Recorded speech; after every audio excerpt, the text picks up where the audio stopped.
হঠাৎ করে তার জান্নাতি হিসেবে তার শ্রেণীটাকে উন্নীত করে দেওয়া হয়, প্রমোশন করে দেওয়া হয়। তিনি অনুভব করতে পারেন যে আমি এখন আর আগের জান্নাতে নাই, বরং তার চাইতে আপার ক্লাসের জান্নাতে আছি। তখন সেই ব্যক্তি জিজ্ঞাসা করেন, হাদিসটি ইবনে মাজাহ বর্ণিত হয়েছে, সে ব্যক্তি জিজ্ঞাসা করেন ফেরেশতাদেরকে, কোত্থেকে এটা হলো, কোত্থেকে এটা হলো? আন্না হাযা, এই যে আমি আগে যে নেয়ামত ভোগ করছিলাম, এখন আমাকে আপার ক্লাসের জান্নাতি করা হলো, আমার নেয়ামতের ধরন উন্নীত হয়েছে, আমি বুঝতে পারছি। কিন্তু আমি তো মৃত্যুবরণ করেছি, আমার তো আর আমল করে জান্নাতের নেয়ামত বাড়ানোর বা আমার ক্লাসকে উন্নীত করার ক্ষমতা তো আর নাই। মৃত্যুর সঙ্গে সঙ্গে সব তো বন্ধ হয়ে গেছে। ইযা মাতাল ইনসান ইনকাতা আনহু আমালু, হাদিসে আসছে মানুষ যখন মৃত্যুবরণ করে তার আমলের দুয়ার বন্ধ হয়ে যায়। তাহলে আমার তো আমলের দুয়ার বন্ধ হয়ে গেছে, আমি তো অলরেডি মৃত। তাহলে কিভাবে আমার কবরে, আমার বারজাখী জীবনে আমার জান্নাতটার ক্লাস উন্নীত করে প্রমোশন করে দেওয়া হলো? কোত্থেকে এটা হলো? সেই কবরবাসী অবাক হয়ে ফেরেশতাদেরকে জিজ্ঞাসা করেন। প্রত্যেকটা মুসলমান চায় যে আমার মা, আমার বাবা, আমার ভাই, আমার বোন, আমার বন্ধু বান্ধব, স্বামী কিংবা স্ত্রী যাকে হারিয়েছি তাকে যদি একটু উপকার করতে পারতাম। প্রত্যেকটা জীবিত মানুষ চায় যে তার মৃত আত্মীয় স্বজনের উপকার যদি করার কোনো পদ্ধতি থাকতো তাহলে সেই উপকার করতে কেউ কার্পণ্য করতাম না। সবাই আমরা এটা চেষ্টা করি, ঠিক কিনা বলেন? এখন প্রশ্ন হলো, কোরআন এবং সুন্নাহর আলোকে আমরা একজন মৃত মানুষকে কিভাবে উপকার পৌঁছতে পারি, কিভাবে তাদের কল্যাণে আসতে পারে সেরকম কাজ করতে পারি, সেটা আমাদের জানা দরকার আছে না নাই? আমার বাবা দুনিয়া থেকে চলে গেছেন প্রায় কয়েক মাস হয়ে গেল, এবং আমরা অনেকে আমাদের প্রিয় বাবাকে, অনেকে মাকে, অনেকে আত্মীয় স্বজন, নিকট আত্মীয়দেরকে হারিয়েছি। আমরা প্রত্যেকটা মানুষ চাই যে জীবদ্দশায় বাবার জন্য তেমন কিছু করতে পারি নাই, আফসোস হয় মৃত্যুর পর। জীবদ্দশায় বেশিরভাগ মানুষ আমরা বাবা মার কদর করতে পারি না, কিন্তু কদর ঠিকই হয়। সেটা কখন হয়? মৃত্যু বরণ করার পর। কত বড় বটগাছ মাথা থেকে সরে যায় সেটা বাবাকে হারানোর পর বোঝা যায়। কত বড় ছায়া মাথার উপর থেকে সরে যায়, কত বড় আপন মানুষকে আমরা হারিয়েছি সেটা আমরা অনুভব করতে পারি, টের পাই কখন? যখন আমাদের মমতাময়ী মা দুনিয়া থেকে চলে যায়। ভাইরা আমার, যাদের মা বাবা জীবদ্দশায় আছে, করজোড়ে মিনতি করি, এই বটবৃক্ষের কদর করবেন। হারিয়ে গেলে আফসোস করবেন, কিন্তু আর ফিরে পাবেন না। অতএব আমাদের জীবিত বাবা মা, জীবিত প্রতিটা আপনজনকে আমরা কদর করার চেষ্টা করব। আল্লাহ আমাদেরকে তৌফিক দান করুন। এখন প্রশ্ন হলো, তাদের ওয়াফাতের পর, তাদের মৃত্যুর পর, তারা দুনিয়া থেকে চলে যাওয়ার পর আমরা প্রত্যেকটা মানুষ, বিশেষ করে সন্তান হিসাবে মা বাবার জন্য, স্বামী হিসাবে স্ত্রীর জন্য, স্ত্রী হিসাবে স্বামীর জন্য, ভাই বোন আত্মীয় স্বজন পরস্পরের জন্য কিছু একটা করার জন্য আমাদের মধ্যে ব্যাকুলতা, আমাদের মধ্যে অস্থিরতা, আমাদের মধ্যে পেরেশানি, এটা অনুভব করা যায়।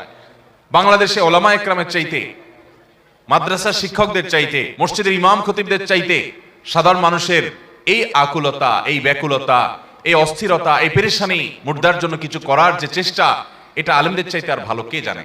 ওলামা একরাম প্রত্যেক আলেম জানেন যে মানুষ যত বড় পাষাণ হোক, সে চায় আমার বাবার মৃত্যুর পর আমার বাবার আমল নামায় একটু সওয়াব যুক্ত হোক, আল্লাহ আমার বাবাকে একটু মাগফিরাত নসিব করুক, নাজাত নসিব করুক, ওনাকে জান্নাতের ফয়সালা দান করুক। এর সমস্ত সন্তান চায় কি চায় না? যদি বেঁচে থাকতেন তো আদর করে একটু খাওয়াতে পারতাম, একটু পান করাতে পারতাম। তিনি আল্লাহর জিম্মায় চলে গেছেন, আমার আর কিছু করার সেখানে নাই। অতএব সেখানে তাকে উপকার পৌঁছানোর একমাত্র মাধ্যম হলো আল্লাহ রাব্বুল আলামিন যদি তার প্রতি রহম করেন সেটি, আর তার উপায় জানার একমাত্র উপায় হলো কোরআন এবং সুন্নাহ। আল্লাহ রাব্বুল আলামিন কোরআনে কারিমে বলেছেন, সূরা নাজমের 36 থেকে 39 নম্বর আয়াত পর্যন্ত, এখানে বলেছেন, আমলাম ইউনাব্বা বিমা ফি সুহফি মূসা, মূসা আলাইহিস সালামের সহিফাতে, তার প্রতি নাজিলকৃত আসমানি গ্রন্থে কি লেখা হয়েছে, কি বলা হয়েছে, এগুলো কি তাদেরকে বলা হয়নি? ওয়া ইব্রাহিম আল্লাযী ওয়াফা, যে ইব্রাহিম আল্লাহর সঙ্গে কৃত ওয়াদা পূর্ণ করেছেন আলাইহিস সালাতু ওয়াস সালাম, তার সহিফাতে আল্লাহ তাআলা কি নাজিল করেছেন সেটা কি তারা জানে না? কি ছিল সেই সহিফাগুলোতে? দুইটা কথা, আল্লাহ তাজিরু ওয়াজিরাতুন বিজরা উখরা, পৃথিবীর কোন মানুষের পাপের বোঝা, একজনের পাপের বোঝা অন্যজন বহন করবে। প্রত্যেকটা মানুষের পাপ তাকেই পাবে, একজনের পাপের বোঝা আরেকজনকে বহন করা লাগবে। দুনিয়াতে মানুষ ভুল করে বিচার করতে, বিশ্লেষণ করতে গিয়ে, জাজমেন্ট করতে গিয়ে, এই জন্য একজনের পাপের বোঝা আরেকজনের ঘাড়ের উপরে হয়তো চাপাতে পারে, না বুঝে, না জেনে বা ইচ্ছাকৃত। কিন্তু আল্লাহ রাব্বুল আলামিনের ফয়সালা হলো কিয়ামতের দিন কোন মানুষ তার পাপের বোঝাকে আরেকজনের উপর চাপাতে পারবে না। প্রত্যেকেই যার যার পাপের প্রায়শ্চিত্ত তাকে করতে হবে। এবং আরেকটি কথা হলো আল্লাইসা লিল ইনসানি ইল্লা মা সাআ, মানুষ যা নিজের জন্য আখিরাতের কামাই করে নিয়ে গেছে শুধু ওইটাই তার উপকারে আসবে, এছাড়া আর কিছু তার উপকারে আসবে না। এই দুটি কথা আমাদেরকে পরিষ্কারভাবে জানিয়ে দেয় যে আমাদের মৃত আত্মীয় স্বজনরা দুনিয়া থেকে যদি কিছু নেকামল নিয়ে যান, নামাজ পড়ে যান, দান সাদেকা করে যান, রোজা রেখে যান, তাসবিহ তেলাওয়াত করে যান, তাহলে সেগুলো তাদের মৃত্যুর পর তাদের কাজে আসবে। আমল নামার সেই সওয়াবের বিনিময়ে আল্লাহ তাআলা তাদেরকে দিবেন। এর বাইরে মৃত ব্যক্তিদের জন্য আমরা জীবিত হিসাবে যে উপকার করতে পারি সেটা মৌলিকভাবে সবচেয়ে বড় বিষয় হলো মৃত ব্যক্তির জন্য দোয়া করা।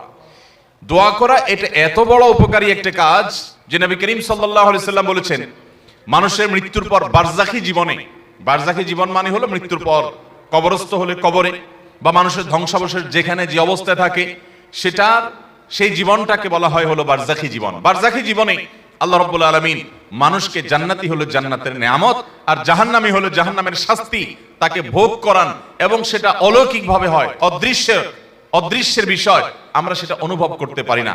একজন মানুষ আগুনে পড়ে ছাই হয়ে গেছে, তার ধ্বংসাবশেষ ছাইয়ের সাথে মিশে গেছে, ওই অবস্থায় আল্লাহ রাব্বুল আলামিন তাকে জান্নাতি হলে জান্নাতের নেয়ামত ভোগ করাবেন, আমরা যেটা টের পাবো না, মাটির সাথে মিশে গেছে, ওই অবস্থায় আল্লাহ তাআলা জান্নাতি হলে জান্নাতের নেয়ামত ভোগ করাবেন, জাহান্নামী হলে জাহান্নামের নেয়ামত তাকে ভোগ করতে বাধ্য করবেন, কারণ সে বারজাখী জীবনে আছে। আল্লাহ বলেছেন ওয়ামিন ওয়ারাইহিম বারযাখুন ইলা ইয়াউমি ইউবআসুন, মানুষের মৃত্যুর পর কিয়ামতের আগ পর্যন্ত যে জীবন থাকে এই জীবন বা এই পিরিয়ডটাকে বলা হয় বারজাখী জীবন।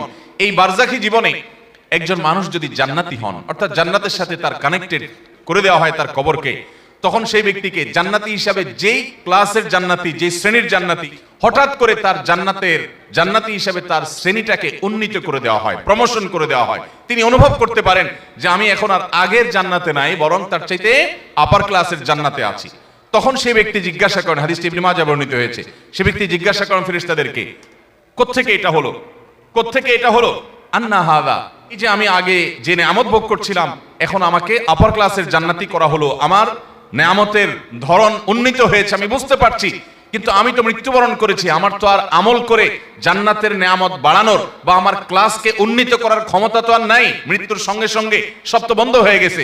ইযা মাতাল ইনসান ইনকাতা আনহু আমালু, হাদিসে আসছে মানুষ যখন মৃত্যুবরণ করে তার আমলের দুয়ার বন্ধ হয়ে যায়, তাহলে আমার তো আমলের দুয়ার বন্ধ হয়ে গেছে, আমি তো অলরেডি মৃত, তাহলে কিভাবে আমার কবরে, আমার বারজাখী জীবনে আমার জান্নাতটার ক্লাস উন্নীত করে প্রমোশন করে দেওয়া হলো, কোত্থেকে এটা হলো? সেই কবরবাসী অবাক হয়ে ফেরেশতাদেরকে জিজ্ঞাসা করেন, তখন ফায়ুকাল, তাকে বলা হয় তোমার আমল করার আর সুযোগ ছিল না এবং তোমার ক্লাস উন্নীত করারও সুযোগ ছিল না, কিন্তু একটা দরজা খোলা ছিল। কয়টা দরজা খোলা ছিল ভাই? একটা দরজা খোলা ছিল। সেটা কি? বিস্তিগফারি ওয়ালাদিকা লাক, তোমার সন্তান তোমার জন্য আল্লাহর কাছে ইস্তেগফার করেছে, চোখের পানি ফেলে কায়মনো বাক্যে হৃদয় নিংড়ানো দোয়া দিয়ে রব্বে কারীমের কাছে দোয়া করেছে, ও মাবুদ, ও মালিক, আমার আব্বাজান দুনিয়া থেকে চলে গেছেন, আমার মা চলে গেছেন, আমার ভাই চলে গেছেন, স্বামী স্ত্রী চলে গেছেন, আমার অমুক আত্মীয় স্বজন চলে গেছেন, আল্লাহ আমি তার পক্ষ থেকে আপনার কাছে ক্ষমা প্রার্থনা করছি। তিনি আর নিজের জন্য দোয়া করার ক্ষমতাও রাখেন না, তিনি আর তার আমলনামাতে একটি সুবহানাল্লাহর সওয়াবও অ্যাড করার ক্ষমতা রাখেন না, তিনি 2 রাকাত নামাজ পড়ে সেই সওয়াবটা তার আমলনামায় যুক্ত করবেন সেই ক্ষমতা আর রাখেন না। ও মালিক, তার সমস্ত আমলের দুয়ার বন্ধ হয়ে গেছে, তার কাছে আমি তার পক্ষ থেকে আপনার কাছে দোয়া করি, আপনি তাকে মাফ করে দেন, আপনি তার প্রতি রহম করেন, আপনি তাকে ভুল ত্রুটি মাফ করে জান্নাতি হিসাবে মর্যাদা দান করেন। যখন কোনো মানুষ তার প্রিয়জনের জন্য দোয়া করে, বিশেষ করে বাবা মার জন্য বাবা দোয়া করে, নবী করিম সাল্লাল্লাহু আলাইহি ওয়াসাল্লামের ইবনে মাজাহ বর্ণিত হাদিস বলছে যে ফেরেশতারা তখন ওই ব্যক্তিকে বলেন যে বারজাখী জীবনে তোমার যে জান্নাতের ক্লাসকে উন্নীত করা হলো, তোমার জীবিত সন্তানরা দুনিয়া থেকে তোমার জন্য যে দোয়া করছে সেই দোয়ার কারণে তোমার এই মর্যাদা বৃদ্ধি করে দেওয়া হলো।